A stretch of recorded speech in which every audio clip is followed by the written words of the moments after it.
tengah efisiensi anggaran, kita tidak khawatir.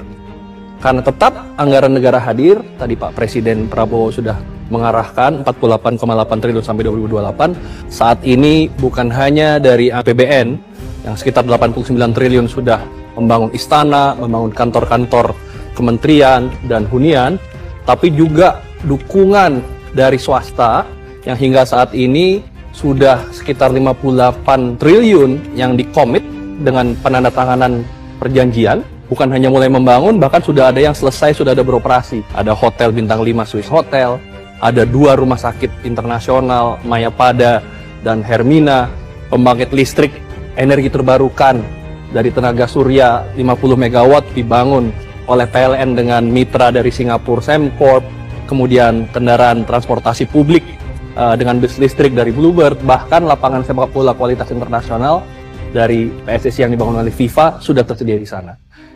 Melaporkan tentang progres tahap awal yang meliputi pembangunan infrastruktur prasarana untuk bisa dimanfaatkan oleh ASN dan masyarakat lainnya. Nah, 2025 sampai 2028 tadi. Jadi kami melaporkan pada saat tahap awal 2022 sampai 2024 APBN telah menginvestasikan 89 triliun untuk jalan tol, 47 tower hunian, air minum, sanitasi, embung, kolam retensi, perkantoran, kemudian kantor sekretariat, dan sarana peribadatan seperti masjid dan basilika dan gereja yang kesemuanya dikerjakan oleh Kementerian PU sebelumnya. Kami hanya melaporkan progresnya. Di samping itu ada juga investasi swasta yang sudah di groundbreaking sampai September yang lalu sebesar 58,41 triliun. Ini progresnya sekarang ada beberapa yang sudah jalan, ada yang sudah selesai, ada yang sedang dalam persiapan desain. Kemudian yang tahap kedua, ini yang paling penting, beliau mempunyai target bahwa pada tahun 2028 sudah ditargetkan menjadi ibu kota politik. Sehingga kami ditugasi untuk menyelesaikan ekosistem yudikatif, jadi kantor-kantor dan huniannya, juga ekosistem legislatif, jadi kantor-kantor dan huniannya. Untuk yudikatif dan legislatif, dulu sudah pernah ada desain dari Kementerian PUPR, basic desainnya, beliau minta direview lagi. Kemudian kami nanti dengan Kementerian PU bersama IKN akan membentuk tim desain yang nanti bisa diarahkan oleh Bapak Presiden tentang kedepannya. Untuk itu, dalam menyelesaikan menyelesaikan program dari 25 sampai 2025 sampai 2029 dibutuhkan APBN 48,8 triliun.